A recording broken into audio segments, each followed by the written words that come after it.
All systems are go.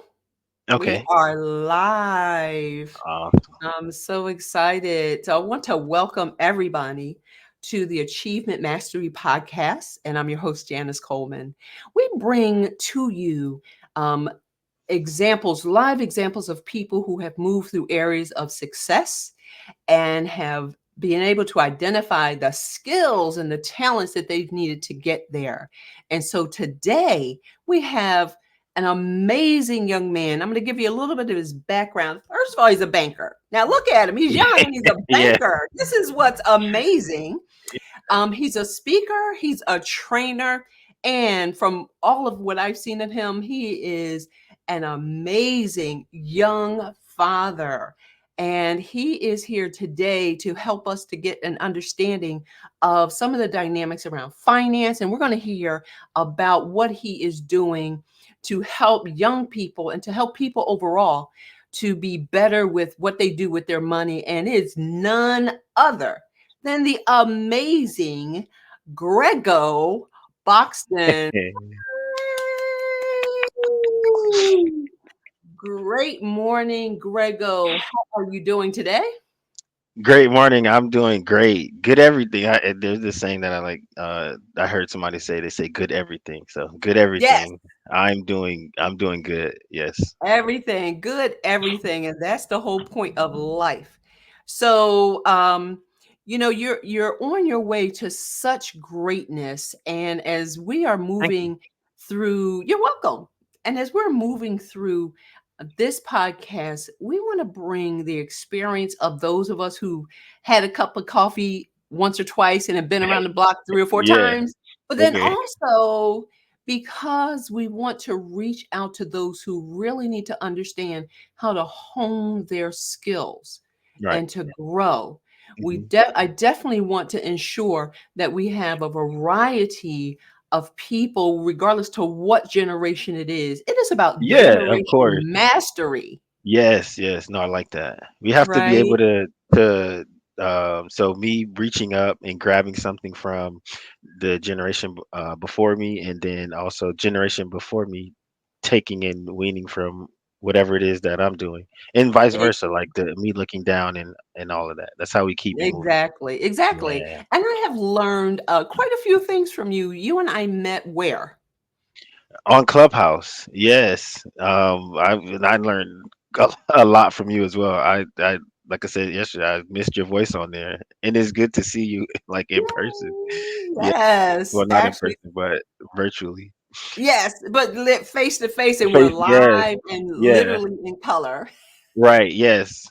Yeah. So, what I want to do, Grego, in the time that we have together, is to first of all talk about, the now and what you're doing and whose lives you're impacting and the why about that, and Okay, then move to kind of the tripwire, where you were and what was the tripwire to right. get you into the space where it is you are now, and then we'll field some other questions as we have a conversation. So Okay. tell me what is happening? What's going on in Grego's life right now?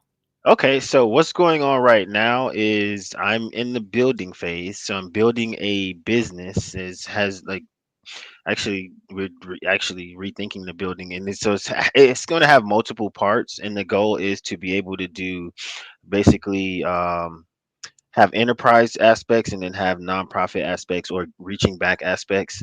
And so the business itself is a financial literacy business, and what I do is I teach financial literacy to youth and adults. We start with youth because the understanding of um, the youth in the home impact the adult. So like when my daughter come home with her homework, I have to help her to do it. She can't just do it on her own. And so the concept is if we can get the youth moving, we can get the adults moving because the adults have to help the youth. And also the youth are our next generation of people that are coming up, and Mhm. we say, the youth, the children are the future, so we need to act like that. So we're building out this financial literacy platform that is engaging from the standpoint of creativity. So my shirt says creativity is the new currency. That's my slogan. That's what I live by. Mhm. And the goal is to say, okay, when we lead with creativity, that's where we get these two things. So we get a sense of soul currency. We know, like, when in in the beginning God created the heavens and the earth. So the first thing we see the creator of the universe doing is creating, and we call him the creator. Yes. And so when we tap into that, we feel the closest to him, but we also feel the most at home through self-expression and different things like that. So we get a currency of, like, being able to feel that freedom that everybody's kind of yearning for. And then on the other side, when we look at people like the Elon Musk, like the Steve Jobs, like the Damon Johns, the Richard Bransons, all of these people, Robert Smith, when we look at them, we see them leading with creativity. Creativity is the thing that leads them to innovation, and then that innovation leads them to being like a master in their industry, and then being a master in their industry leads them to ultimately finances. And so when you can start from that standpoint of how do you cultivate your creativity as a human, rather, especially in this age of social media, how do you cultivate your own creativity, how do you cultivate yourself, and then use that as a way to impact socially and bring value. So we do things like creative writing around finances. We do things like history around finance. We do things like music and arts, fashion, Okay.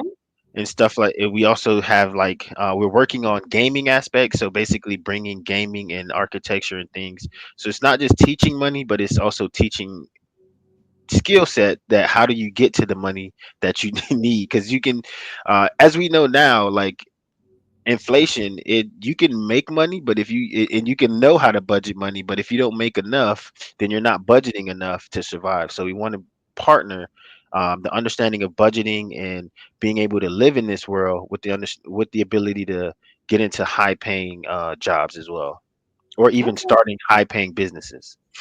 And it's excellent that you mentioned that the creativity is the new currency, because when I saw that I was like, wow, I need to understand what's in his head with regard to that. I mean, I had my own idea, but I Right. wanted to hear what it is that you intended to project with that conversation. And so it is interesting because creativity is more being highlighted, I guess, Right.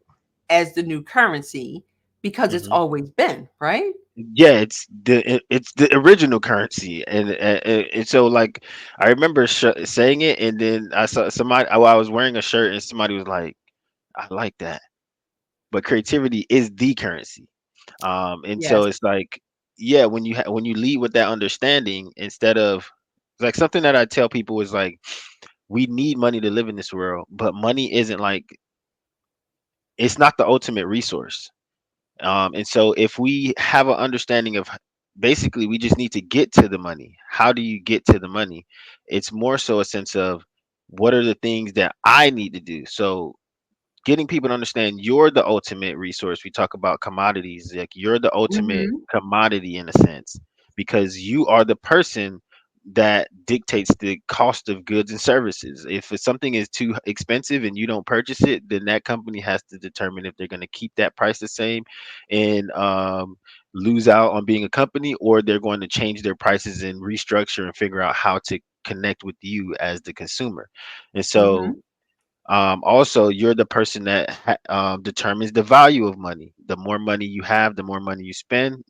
The way That's the way inflation works. And so, Mhm. being able to get people to understand that as a consumer, you have the ability to dictate things. So you're the one that actually is the commodity, because even on the other end, you dictate the things that we purchase and buy because of your creativity. So if Right. you have that understanding, then you can move from a different perspective rather than just being like the regular consumer that we have now, and that just purchases, purchases, purchases. How do you use your consumerism to actually affect the economy? How do you get people to understand that? That's a big question. How do I get to understand that Yeah. I am the one actually dictating what is happening in the marketplace and in the industry when all around me people are saying I don't have any control? I'm not Yes. the one in control. How do you get people Yeah. to understand that, Grego? So the first thing that I do, like literally, it's funny because we go. It's like, oh, you're about to learn about money, and then you come in, and then you're learning about yourself. So we go from a perspective of, okay, what are your goals? What are your values? Like, take a step back and what are some things that interest you? Um, who are you and who do you want to be? What are your strengths and weaknesses? And so we come from a perspective of, all of our lives we've been taught to visualize and think about things outside of ourselves, which is good. We have to have the other person in mind. We have to have what do we want to be in life in mind, and all of those things. But we never take it from the perspective of, just why, who am I and why am I here? How do I bring Right. value? And so taking that perspective allows for a kid to, or even an adult to say, oh, to reshape, okay, I'm not thinking just about money. And then the question comes, how does this even, how does this relate to money? Then you go into values. Now we go into goals. And so now that I understand my goals, I can understand what value do I bring? How does my goals align with that value? And we partner those. And then now we can figure out how do I take my money and meet and merge it to my goals? And then how do I use my money to impact in that way? And so it's it's not necessarily just telling them these things, it's helping them reshape, like we talk about mindset. Your whole mindset around who you are as a person allows you to realize that as a consumer, as a spender, as a saver, as an investor, you are the most important vehicle in this transaction. So you are the one Hmm. that determines what you invest in. You are the one that determines which businesses are going to be big businesses. And so getting a person to understand that their own intrinsic value is the initial step, because now everything that I do moves out of that intrinsic value rather than moving out of, again, this outside source is what gives Right. me value. So Okay. money gives me value rather than I give value to everything else. Right. So now what you're saying to me is what you're saying to us. Listen, everybody, what Grego is saying to us is what we value determines the value. Right. What we value determines the value. So, so have we by and large been duped by how we perceive, how money flows? 100%. We have been we have been majorly duped. We have been put, a- and we know it too. It's crazy because we say things like, I'm trying to get out of the rat race, or Yes. I'm tired of like this cycle, or like we know it. And one of the things, so like I said, I started with kids, and the reason I moved to adults was because, like, a few years back, we went me and my wife went on our anniversary, and then the next day we was hanging with some old friends, Mm-hmm. and one of my friends was like, um the old saying of like, man, it's the weekend, and like, he was basically saying he waits for the weekend so he can escape. Living for the weekend. Yes, so he can escape into that. And I always remembered that, and I always thought that myself as well. But then when he said it, for some reason, I was like, we are literally just living a life of escapism. Like, we're just Yes. trying to escape into a thing. And so how do we how did we get there, and how do we pivot from that? And so, like you Right. said, we've been duped because our concept is pursue the millions of dollars, pursue this money, and in pursuing that, you'll get everything that you want. You'll get all of your Mm, hopes, all of your dreams, all of your aspirations. But in pursuing that money, you're actually leaving a lot of you behind. And true. so it's not necessarily a bad thing to want to have millions of dollars, but to put that ahead of yourself is where the bad thing lies. So it's like, how Right. do I pursue this million? Not even how do I pursue the million? How do I pursue becoming the greatest me? How do I pursue Right. becoming better at, loving myself, caring for myself, understanding where my intrinsic value lies, tying goals to those intrinsic values, figuring out how those goals bring value to other people. And like, that we always say, like, if you can figure out how to benefit someone else, they'll want to pay you for it. And then once That's you true. figure that out and you become great enough at it, you'll get paid at a rate that can make you a millionaire. But Yeah. you'll get paid in a way from a way that allows you to also feel comfortable and know who you are rather than like chasing all of these facades. Right. And And so, drop you off on the sidelines right, in order to pursue something that really does not match who you are. Have right. have you ever heard, or are you familiar with the gentleman Myron Golden? Oh yeah, yeah. He Okay. actually, I haven't met him, but he Don't tell actually me he lives down the lives street in, from you. not down the street. He stays in the more affluent area, but he stays in where I live, like in the state that I live in, the city that I Yes. live in. Yeah. Mhm. And he would say something, and my pastor had always said this, and it started to really connect after I became familiar with Myron's teachings and Myron's, his business. Myron would say, or my pastor would say, and Myron would say, my pastor would say, you have to be so that you can do, you have to do so that you can have. Hmm. And that's the same process that Myron Golden teaches in a lot of his work. And so it's about exactly what you said, Grego. It's about the being, Yes. because out of who I am being Right. is what I can now do. Yeah. And it's so incredible. I was sharing with a young lady, a young lady who actually grew up with my daughter, and now she's a manager for a department inside of the state where I live. Hmm. And she manages this group of people, and she was saying that she just doesn't understand why they can't do, and she listed the things. Yeah. And so I said they can't do them because they are not, because the person they are does not support them being able to do that. Right. So they Yeah. have to become somebody different Hmm. so that they can do the very minimal of what it is that they are expected to do when they are hired. Right. Or even they will have to want to become that. Cause like when you get hired, they tell you to like, which is also like a way companies extract from you. But they tell you to be the person, do the role that you want to become.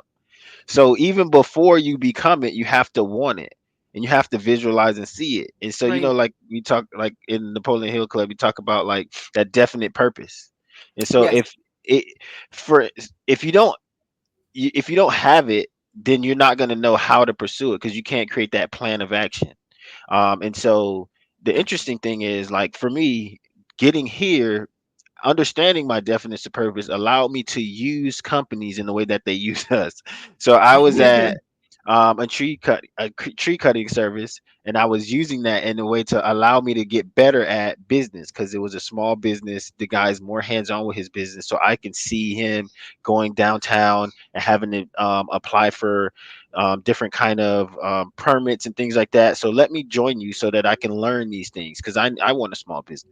I'm working at a call center and I'm like, okay, how can I use this call center to allow me to speak better and enunciate better and then figure out how to, get people that are at a high level down to a lower level. How do I use my voice and words to persuade people? And then I worked at a bank and it's like, how do I use this to get to ultimately where I want to go? So it's like when you have that definiteness purpose, Right. the position doesn't limit you because you may not want to be there, but your purpose is greater than that. So you use your purpose to extract from the business what in the way that they're extracting from you. So how does this business allow me to gain skills, habits, and resources that can benefit where I'm trying to go?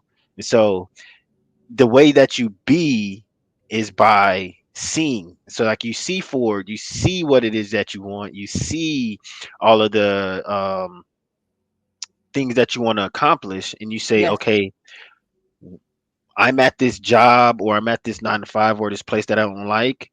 What are the things that I can get from this job that allows me to be that thing that I want to do in the future or becoming or that person I want to become in the future? And so that's how I looked at it. And that's how I was able to be, be Yes. um, uh, in the time where I wasn't even that what I am now. So that's what I would say to that, like making sure that we apply what is, and I know definition of purpose is a big thing, but just what do I want to do? Where do I want to go? How do I want to get there? And using that concept of the same way that I'm being extracted from, I need to figure out ways to extract Right. what I want from this position. Right. And we have to be intentional with that attitude in order to make sure that at the end of the day, we have increased as we have helped them to increase, 100%, right? yes. So that we can ultimately outgrow where we are. We can be there and just get so, it's sort of like it's sort of like putting yeast in something and putting it in a small container, and Mm, after a while it's going to press out, yeah. and a lot You of think. people, I believe, and based on my particular profession Hmm. and what I do and how I help people, I know that a lot of people have so many desires and goals and dreams, but they're waiting for somebody to help them to get there. Yeah. Yeah. And nobody's coming. No, they're not. They're not. Nobody's coming. Unless you get lucky, you have to get really lucky to find, like, to be the person that somebody like takes a liking to, Rescue. and Yeah. yeah, and joins alongside. Yeah. And you do have to already be doing something, because there's no And reason for still, them even to. Oh, even sorry. if Grego, even if somebody does like you, that like goes only can go but so far, Right. because you still have to substantiate Hmm. the reason for which they liked you if it's going to help to promote you to the next level. Because there's a Yeah. Peter principle that a person will rise to the level of their incompetency. You're going Hmm. to hit the ceiling. There's always a ceiling. Yes. And if you're not ready, the sticky floor is going to hold you so tight Hmm. you can't even get to the ceiling. You Right. know, all of the things that hold us back are going to hold us down. We want to be able to get up to the Mm. level of where that person who had the aspiration to even engage us, where they thought we Right. could Yeah, be. where you could go. Yes. Yeah. And that's another reason why, like, I say lead with creativity and imagination, because I think, like, you rise to the level of your creativity and imagination, because our That's true. circumstances can limit us. So you can come from a place where there's not a lot of resources. You can come from, like, I come from the inner city. I come from a place called Liberty City in Miami, Florida. Very gang ridden, very violent. And the cool thing is, a lot of my friends have also figured out a way to imagine their way out of that circumstance, Mm. but Mhm. a lot of people wasn't able to, and it's because, like, you become a product of your environment. Yes, you do. And so it's like that creativity and that imagination allows you to see past the limitations. So it allows you to Right. see past the wall. It allows you to, like you said, we have this knowledge gap, or this area of, this is our ceiling. Your creativity allows you to see past the ceiling before you can move past the ceiling. And so Right. in that, how do you tap into that? So, like, for me, like, even before we got on this call, I was visualizing, like, how is this thing going to go? Because I'm going to make sure that it's going the way that I need it to go. So I saw before we even jumped on the call, like, and I got that from basketball, because Pistol Pete Maverick was like, I see the Yes. game before it happens, and Yes. I'm going to and how I see the game is the way that I'm going to play. Right. And he was one of the greatest scorers of his generation. And so we have to be able to see beyond our circumstances, see beyond our limitations, and then, like you said, do the action required to then move beyond it. So whether that's studying, whether that's just engaging in that thing and failing at it a couple times, so that way we can figure it out, and then now we know it, and then we can move forward. Whatever it is that we need to do, we need to first see beyond it and then engage it, so that way we can move beyond it. But yeah, Yes. I completely agree. Though we allow those limitations to happen because a lot of us don't move out of our creativity and our imagination. Right. We move out of our history. We Hmm. move out of the expectations of other people, and therefore we end up not getting what it is that we Right. somewhere in our hearts and our heads we desire. So Yes. let me ask you this question. What moved you to, let me put it that way. What moved you to saying, this is something that I need to do. I need to be intentional. I need to move and live out of my creativity. And yes, I can do it. What moved you there? Um, so w- what it was basically starting to do that. So backstory, when I first started when I first started dating my wife, she's actually the more creative one. So like I would see her being creative and doing a bunch of things, and I would just like be helping her do it. And I knew I was creative, but I didn't know to the extent. And so seeing her be creative and helping her be creative started opening up things for me to be creative in. Hmm. And then I started feeling that the feeling of like what I felt when I was being creative. And I'm like, oh, this Okay. is this is why they like doing it.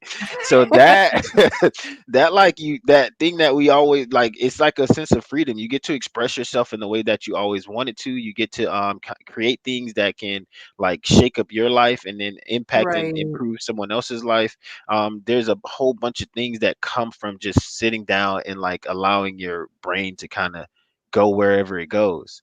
And Right. so I saw her doing that, and then she was gracious enough to allow me to partner on certain things. And then what happened was like I started as far like one of my professors basically was saying talking to me about his kids and how they do financial literacy and all of these things. And they were like, I was 26 and they were 6 and 8 and 10 and 12, and I was like, these kids know financial literacy better than I do. I do, and I felt Mhm. like, wait a minute, something has to give. This is Wait a not minute. this is not it. So I doubled back and I started reading books and I started trying to understand things, and I was like, okay, I see why I don't know about this stuff because it's not for me. Like it is for me, but it wasn't. It's not being geared towards me. It's being geared towards a certain Mm. demographic, usually upper Okay. upper middle class, Okay. um, rich people, because those are the people that can put the money into the investment funds, and those are the people that can do certain things. Right. Um, but where I come from and the people that look like me usually can't do that. And then even those that do, we get extracted from. So like if you look at our entertainers and our athletes, and even some of our business people, that that are high earners, most of them said they've been taken advantage of by somebody in the financial space, because Mm. a lot of times even though we can make it to those levels, we don't necessarily have the understanding on the other side, and our head is down doing the Mm. things that we enjoy doing, whether that's Mm. building a business. um you building a business, that doesn't necessarily mean you understand accounting and CPA and all that stuff. Right. That's um true. you're a athlete or entertainer, you're not understanding the money and it's coming in faster than you can count it. So a lot of Wow. times, even when we have money, we get taken advantage of in these spaces. Right. um so I read a book, The Richest Man in Babylon, Mhm. and that opened my eyes. I was like, this person used creativity in a way that like it just captivated. So like I read it and I was able to visualize everything because it was like a story. It was like a movie. Right. Rather you read another book and it's like just words and numbers and concepts and Right. principles. Right. And so I said, this is it. This is how we need to be engaging with people, and how we need to connect with them, bringing out that creativity, allowing them to express themselves along the Mhm. process of learning. And so I was like, okay, I need to figure out how to take these financial literacy concepts and put them in a process where kids and adults can engage with it with their own creative imagination, so that when Right. they do learn something, they have a understanding of how to put that thing that they learned into practice. Right. And I like the story of the richest man in Babylon. And as you mentioned it, I just started thinking that stories Yep. are a very powerful way to communicate a lesson. Yes. And oftentimes, and you've heard me Hmm. Hmm. before, I tell a lot of stories. Yeah. I tell a lot of stories. And one of the reasons I do, especially when I'm standing in front of a room of people Hmm. who are by virtue of demographics, age, and background and all that kind of stuff are all over the place. Right. If I walk into a room and I have a 1 day training, which is usually what I call a just in time training, you leave out of here, Mm. you need to be able to do something just in time. Right. You need this Yes. right now because tomorrow you have to do it. So if Right. I'm training that, one of the things I do at the very beginning of the training is what I call baseline the room. Mm.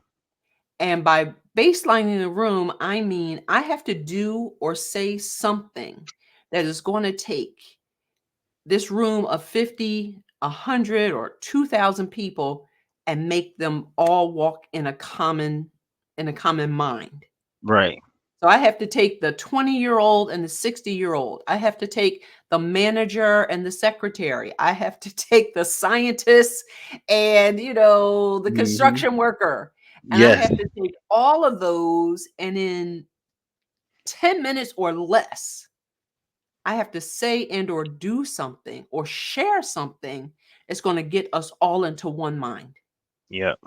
Because now, from that oneness of understanding, I have to move them all to what the outcome needs to be when I Yeah. stop talking. Yes. So stories are an amazing way, and I had not thought about the fact that the richest man in Babylon could have been, and the tripwire Yeah. to say, here's a different way of doing it because I can't tell it to you in numbers and Hmm. I can't tell it to you in graphs, Yeah. but I can tell it to you in a story that's In going a to prick story. your heart and open your mind. Yeah. And even just have your mind open in a way that's like you're because you're thinking, because I read it when I already knew what it was about. So I'm Mhm. like waiting for the financial jargon and all of these things, but you're reading, you're like it, and so you, by the time you That's start getting powerful. financial literacy, you don't even know that you're really getting, and you're learning from a different perspective. You're learning Right. through your imagination. So like you're reading it and you're visualizing it and it's talking about people having conversations and in these places, and by the time it starts talking about, oh, that's the richest man in Babylon, how did he get rich, I'm gonna go be his mentee, and so Right. by the time that happens, you're already like, oh, I didn't even know I was learning something. I was just like into the book. Right, um right. and so yeah, I think, yeah, stories are very powerful and I use Yes. them a lot. So like Mhm. for instance, like I was doing a training with this class the other day, and we were talking about debt, and one of the kids was like, I'm never using debt, and I'm gonna be like debt free person. And I was like, that's great. Are you gonna be buying your house outright? Okay, so we're gonna be making a lot of money, and I love that for you, because we definitely need to do that. And then I was like, but we do know there's good debt and bad debt. And then I Right. was like, some of us, we have this problem with people like Amazon and people like Donald Trump and all these people not paying taxes. But do we know why they're not paying taxes? Do we know what they're Right. doing to not pay taxes? And so basically, I gave them the story of like how Amazon is not paying taxes, why Donald Trump is not paying taxes in certain areas. And then at the end of the class, though, there was three kids, and those three kids were literally like, okay, you're going to be a contractor, you're going to be a real estate broker, and you're going to be an architect, and then when we graduate and then we get into our thing, we're going to start a business, and you'll buy the land and you'll contract on it, I'll have the architecture and build out the property, and then you'll be the one that's getting people in the property. And I was like, that's just from telling someone a story about how debt can be positive Right. if you use Right. it positively, and then giving them like real examples. And so I was like, in real time, from 20 minutes later, he went from not wanting to do debt at all to being able to say, and then he was like, they were like, excuse me, mister, is that a good thing? And I was like, listen, I wish I was doing that. I was like, I was about to say, listen, you don't even have to go to college. You don't got to go, like, just capitalize on this. Go write a business plan, ask the bank for a Leverage it. loan, and go Leverage go it. get that done. And then I was like, oh, I thought you didn't want to do debt. He was like, well, we gotta do good debt. And That's awesome. That's awesome. So when you came away from the richest man in Babylon, where did you hear like the angels singing? Ah, you know, No, no, it was but you had to actually the put some work opposite. to it, right? Yeah, it was like, oh man, this is gonna be a lot. Yeah, Yeah. because you see the magnitude of it. Because again, the majority of finances is numbers, and even when you're talking to kids, it's like, okay, investing is um when you saving your money for the future, compound interest, the rule of 72. Mm, And it's like, okay, how do we get these kids to understand the rule of 72 without saying the rule of 72 first? mm-hmm. How do we get them to understand compound interest without just leading with compound interest is when your money how do no like how do we get their imagination Right. working and then say like, okay, you remember those Jordans that you bought? So those Jordans you bought them and then you sold them for $200 and then that person sold it for 250 and then that person sold it. So the interest on that shoe is compounding. So Right. now we can talk about compound interest in a way that relates to them and then also what it is. So now the shoe is being sold at a higher rate and it's being sold at based on the rate of the last sale. So compound Mm-hmm. interest is basically your money over at the end of the year, you have $110 and then now instead of your money growing based on the 100 that you put in is growing based on 110. And so now, Mm-hmm. but now that concept sticks rather than saying, "Oh, compound interest is," and then starting there. Here's the So percentages. So yeah, how are you going to rescue the people who may not be the teenager, but are you going to rescue the people who are in a space where, they're further along in their career or their life, and now they need to know this because they the needed to know this. We yeah, needed to know this before. Now, how can you rescue, if it's possible, somebody who may be in a sticky situation wherein they don't have the foundation of this information? the same exact way. I feel like we start by and it's harder because we've been um it's been root ingrained in us for a lot longer as adults. But you start by trying to chip away at that ingraining, and then we go into, okay, who are you? What are your Mhm. values? What are your goals? What are your things? And then move from a place of, okay, this is the intrinsic value that you have, and then how do we use that intrinsic value to benefit society? Right. And so we start there again because we want the person to feel like whatever it is that I'm doing, whatever it is that I'm pursuing is of value because I'm doing it, not because Right. it's whatever. And then then we can figure out, okay, this is the situation that you're in. So how do we apply the value that we already have to that situation? And so now we can talk about, okay, I'm in debt. So we can talk about the basic, because all of the basic principles are going to always be the same. This is how you can get Mhm. out of debt. Debt snowball, Mhm. debt avalanche, debt roll down. All of this is the basic things. All of them are going to be the same. But instead of leading with the numbers and the money, we're going to lead with the person's intrinsic value. And then creatively, how can we creatively think together to get out of this situation? Do we need to add Right. another job because your job isn't paying enough? Do we Right. need to look for another job? Okay, what skills and resources do you already have? What are you passionate about? And how can we partner those with something that's a high paying area? And so you Mhm. may have to struggle through for the next 6 to 18 months. But then at the end of that, we get into a different job. We get into a more high paying job, something that you actually like. And now you can take Mhm. that money that you're making at a higher pace and you know how to budget it because we Right. went through the budget of how to do that, and then you can take that and apply it to getting yourself out of these situations because Yeah. alongside of it we're still going through the financial concepts. We're just helping to kind of reshape the person while we go through it, so you're thinking differently about budgeting in itself, because a lot of times people don't budget because it's scary. I don't want to see how I broke don't I wanna see am. it. If I don't Yeah, see it, then it's not there. it's not there. or like I like again, we're trying to escape. So I've worked all this week for this money and I need to escape into the club. I need to escape into whatever my vice is. And if I budget my money, I can't do that. Right. So having the understanding of this is not a restriction. It's actually freeing. It's actually gonna That's going to get be you to where you free. go.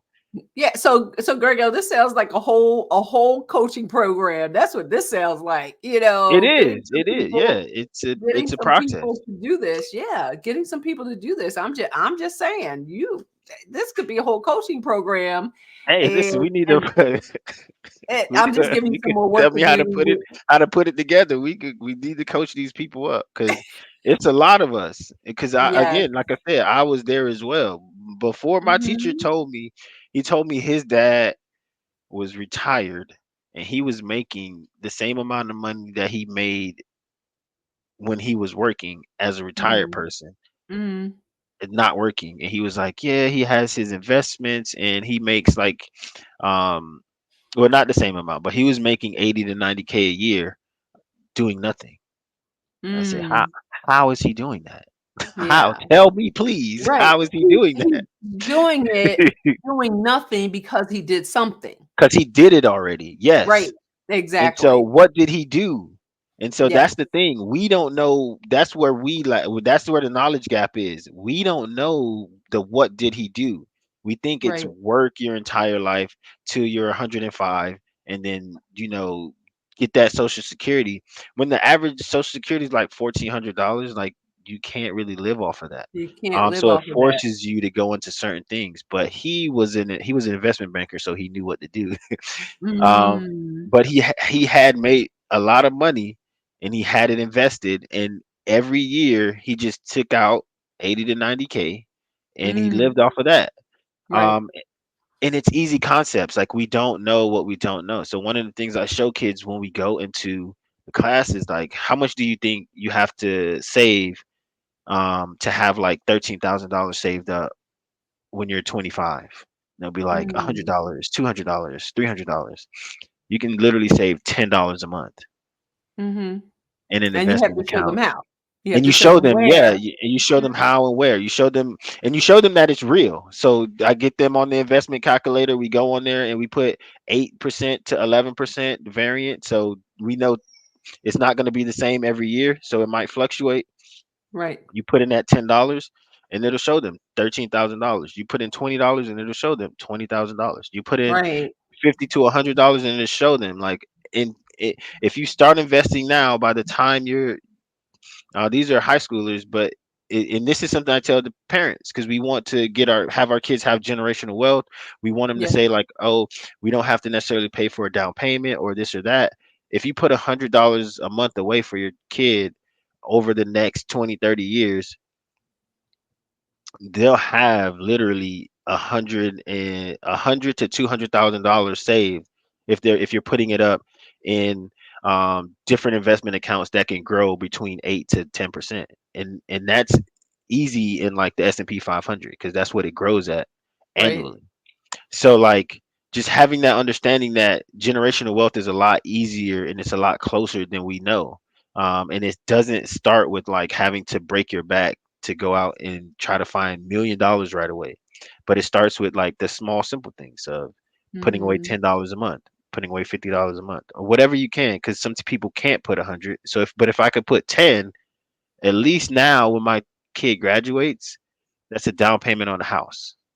So now they don't Mhm. have to pay down on the house, which allows them to take that money and they can invest that or keep that money in the True. invested and allow it to continue to compound until they're 60. And by the time it compounds when they're 60, now they're a millionaire because you've given them that amount of money over time. So Exactly. rethinking how we pursue generational wealth. Like if you're somebody that is an athlete or entertainer, you get that signing bonus. Put that signing bonus in an investment account and let it just sit there until you're no longer playing. And then that little investment that you did at the end of it will be um you'll be happy that you did it because depending on what you Right. did, it's going to grow exponentially. And so that's why we can talk about compound interest, but like, well, how do we make this stick? Because if I know that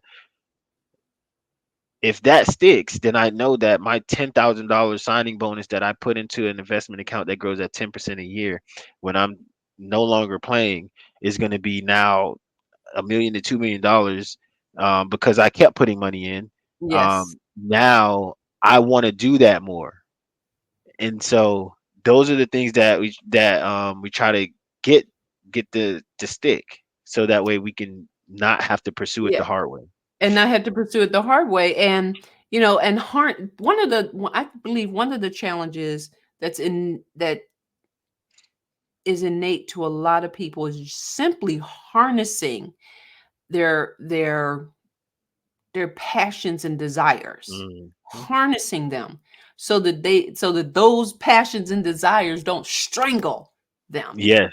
And Yeah. they have I just saw an ad, or not even an ad. I saw a social media post where there is a one of the Eagles, Philadelphia Eagles players, Mhm. Yeah. newly signed to a contract, multi-million dollar contract, and they show his home and they're like, "Oh my god, he bought this." Oh yeah. The You small did you house. I see it? saw that one. He Yeah. bought Yeah. this, Yeah. 3,000 square foot home like it was a crime.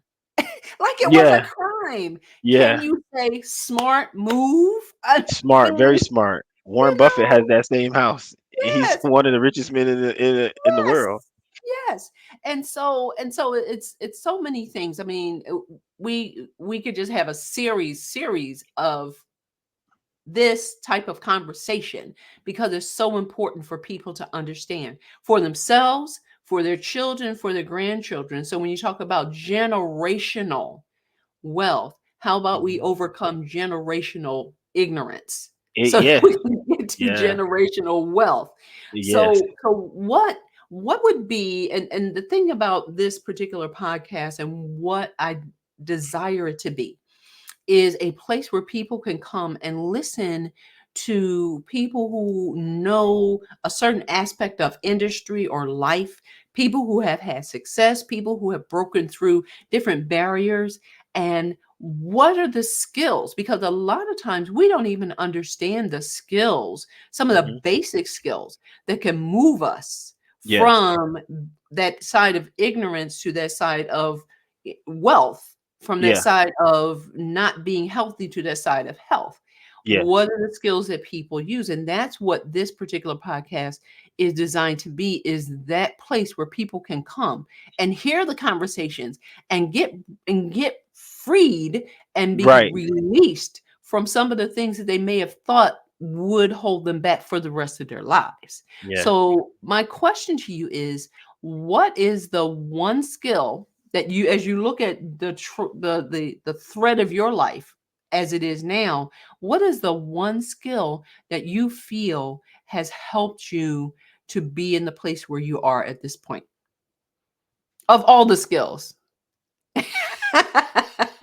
Let me see. Creativity. Surprise. Yes. Yeah, Okay. and we have to take one. As I mean, create. Yeah, create, because I feel like it fuels all the other skills, and it allows you again, to see beyond your circumstances. So, like, another story. When I was younger, I grew up in the inner city, and I grew up in a place, again, we got free lunch, we got all of those things. You go to the park, you don't know what's going to happen on the park. You might have to run home that day because somebody's out there shooting, or you might see a fight. You don't know what, or it might just be the best Right. day ever. You don't know what you're going to see. But so from that, and I remember, like, growing up, seeing my friends. We would be on the outside, playing football or playing basketball, and I remember, like, seeing friends disappear, going to jail and doing certain things, because that was the extent of their creativity and their imagination. Right. Uh, the literally the circumstance that we were in allowed, it was so powerful that, Hmm. it's hard to kind of figure out a way to not get caught up in it. So basketball for me was a way to escape that. I was able to just go to the court, and I was on the court, and then, I would be on the court. It would be steaming sunny, or it will be raining. I'm outside, I'm playing basketball. That allowed me to go to, but the reason that happened is because I was playing in this summer camp, and we went to Florida for a basketball camp. and we went to Florida, and then I was able to see the University of Florida, like the school, and I was like, Mm, whoa, this is new.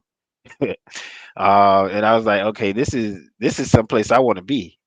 And then we went to the next year, we went to Florida State, and I was like, oh, okay. Like, and so like my mind started moving beyond right. the circumstance that I was in, and I was able to see myself at Florida, at Florida State, Yes. playing basketball, getting an education, doing certain things. And so um I say that because ultimately that was the thing that allowed me to kind of power through and be able to say, like, if something was happening that I wanted to engage in, is this going to get me to Florida State? Is it going to get me to, or not Mm, even Florida State, but is this going to get me to college?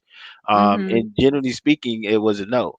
I mean, of course, a lot of those things I still engaged in, but I just engaged in them. I was like,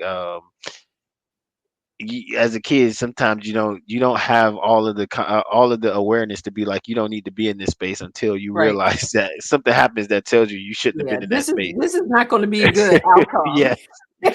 So, but it drove me to be in other spaces that would Yes. allow me to get to where I needed to go. Mhm. And so I think for me, and then even once I got to college, being able to hear people and see people talk about like what creativity and visualization does to their Mhm. mind, that allows them to again see beyond the circumstance that they're at, not be limited by whatever failures or struggle comes up, Yes. and then continue to move forward. I think, and then also again the feeling that you get, like when I was on the basketball court, I just that like it was a sanctuary. Nothing could come in between that. Even when I was upset and I'm out there and I'm missing 100 shots, I would rather miss 100 shots on the basketball court than do anything else. And so Right. having that ability, and I feel like that's what creativity gives you. It gives you a safe space to where you can fail, you can struggle, you can be everything that you want to be and not be judged by it. Like Right. you can do a bad song, and create a bad song, and be like, okay, that's just for me. Mhm. It is bad, but it's good for me. So, Or like you can do a singing in the shower, right? singing, yeah, singing in the shower, painting, drawing. I don't know how to draw, but my daughter, she's a little gifted. But I can draw something for me and be like, that's mine, because that's my own expression. And I Yes. think that a lot that gives you a lot more than you realize. Because a lot of Yeah. this world brings trauma, it brings the negativity, and you need spaces and you need places that you can just express yourself freely and be yourself. And I think Yeah. creativity creates like a space, because when you're creating, you're in this zone, in this space, and And it it's allows limitless. you, Isn't yeah, it limitless? you can, Creativity is limitless, and what society tends to do is to put us in situations where we have to be in uniformity. right. And that's how you And break those barriers. yes, exactly. Well, that's powerful. Creativity. So everybody remember, creativity. You be creative, allow your kids to Mhm. be creative, and that's why kids can go to their grandparents' houses and Yeah. do stuff that that the Just grandparents would never imagine let the things. parents do. Yes. Because parent it's such a different vibe. So creativity is Hmm. the biggest thing in the life of Grego, because that is what has helped him. And as you heard, that path of creativity from when he was younger in the basketball court to when he met his wife, and then also with regard to the engagement with that the teacher who helped him to see how even his children at 8, 10, 12, whatever their ages were Yeah. able to do certain things because they had the environment. Right. The environment, and sometimes we have to make that environment, even if it's in our own heads, because even Exactly. that is about being creative. So Hmm. I know this about you, Grego. You read a lot of books. You've actually written a book, Yes. and you read a lot of books. What book of all the books you've read, what one book would you say, this is right now on the top of my hit parade. Everybody should read this, and the reason why. Oh man. So, huh. So for me, it would be. Oh man, I actually have two books. I'm gonna give you two. So the Okay. first book is Black Fortunes. Okay. Black Fortunes is a book. It's one of my favorite books. It's not a financial literacy book. It's more of a history book, but it talks about six black millionaires, like Mm-hmm. some of the first black millionaires, and and and I'm big on understanding history. So there's Mm-hmm. a African term called Sankofa, and it talks about understanding where you what came before you and to Right. influence where you're going. I'm And so writing I it down. That's why my head is okay. down. I'm writing No, it. you're good. But Black Fortunes, it talks about Annie Malone, Madam C.J. Walker, a guy named Robert Reed Church, um, and some other Ida B. Wells and some other people, but it talks about them as far as their entrepreneurship, their aspirations, how they overcame like coming out of enslavement where they Mm-hmm. didn't have opportunity to coming into opportunity, and then also be coming into opportunity in a time where people was trying to literally steal their lives. So like Robert Reed Church, Mm. um was actually shot because so 1860 something there was a civil rights act. The black people were given the right to have businesses. He started a Mm-hmm. business. They told him to close it down. He said no. He took them to Mm-hmm. court. The court said Mm-hmm. he has the right to have this business. They tried to murder him. Mm. um he ended up surviving, ended up being put into like the Civil War on on the Confederate side. He ran away and became, I'm gonna fast forward, but he ultimately ended up becoming like the richest black person in the South and one of the richest men in America. Wow. And he ultimately owned half of Memphis at one point.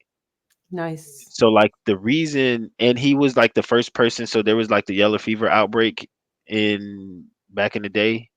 He was the person that put up one of the first $1,000 to purchase a bond to make Mm. sure that Memphis stays a municipality. So if it wasn't for like his money, there probably wouldn't even Yeah. be a Memphis.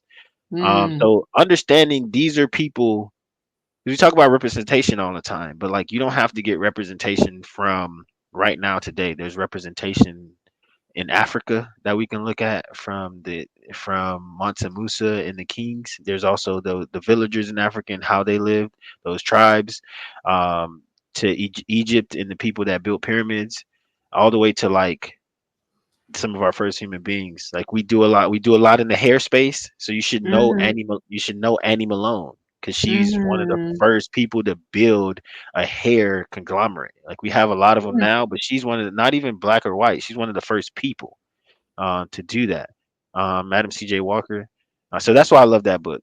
But then the other book Mm-hmm. is called, I forget it's about negotiation. It's like the art of negotiation. Never split the difference. Okay. Never split the difference. The art of negotiating. And basically, it's a guy who was in he was a FBI, he was a CIA negotiator, and basically he teaches you how to negotiate. And I say that book because one of the biggest things that you will hear is it's not how much you're worth, but how much you negotiate. And so Wow. being Great. able to understand um, how to speak up for yourself and how to speak through situations and things like that. And it also comes from the standpoint, he tells a lot about some negotiations that he did with like actual crime. So it's actually a cool read because you get in the mindset of like a CIA Okay. negotiator. But it goes into also how he teaches people business and how they negotiate in business, how to negotiate your salaries and stuff like that. So I think that's really good, especially in this day and age where companies are trying to shorthand people and people are trying to figure out, okay, do I just take this because I need a Right. job? Or how do I get the most out of this situation? So those two books I would say are like some of my top two books. The Okay. That's yeah, powerful. I know that with negotiation, I'm definitely going to read Never Split the Difference when I'm working with people who are in negotiations for their next job. yeah, You know, you have to understand leverage yeah. and you have to understand what that the other side is thinking. And so if you Yeah. have leverage, you don't have leverage until you actually have an offer. Right. Then once you get the offer, that's when you go for the negotiation. And Mm, then you just reach for as much as you feel like you deserve and right. the value that you bring. And you don't split the difference, which is amazing. So I like that. So two things, two last things. You have a little bit of time left? I do. Yes. Okay. Two last things. Uh, Tell me about your book and then tell us what's next for Greggo. Okay. So the book is called The Diligent Ant. It is a kid's book. It's the first of more to come. So part two, well, that's what's next. But the book is about so basically it's a financial literacy book. It's an Mhm, introduction to financial literacy book. So mhm, and it comes from the concept again, we're not necessarily talking about money, but we're just talking about how to do these principles. So it is an ant that goes on this journey of um well, the ant is actually trying to save and build stuff. So the Proverbs 6, the ant is building up for the winter, storing for the mhm, winter. So he goes on this journey of animals asking him, "Hey, why aren't you having fun?" So then he comes across the cow. The cow's like, "Why aren't you having fun?" He explains to the cow, "We have to work now." He comes across the bird, the whale, and the bunny. Why aren't you having fun? Why are you just working? So the ant is explaining we have to store up for now for the mhm, winter, because we know there's times of reaping and there's times of sowing. And so basically he's just explaining that he's saying like we have to save up. We can eat a portion now, we can use a portion now, but we're storing up some for later. Just because when the winter comes, there's no food. And so mm, basically he's giving that story and then the animals are coming at him so much he's like, okay, let me show you something. So he shows them like, yes, what you see is just the work, but if you come a little closer you'll see there's not is I'm working, but then when there's also playing.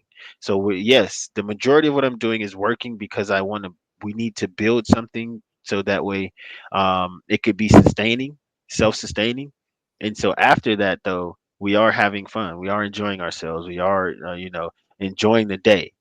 So there's this aspect of work hard and play hard, but we need to make sure that our work is getting done. And then mhm. in the work, we have to make sure that we're storing up so that way we don't always have to work, because there's going to be Right, a time when we can't.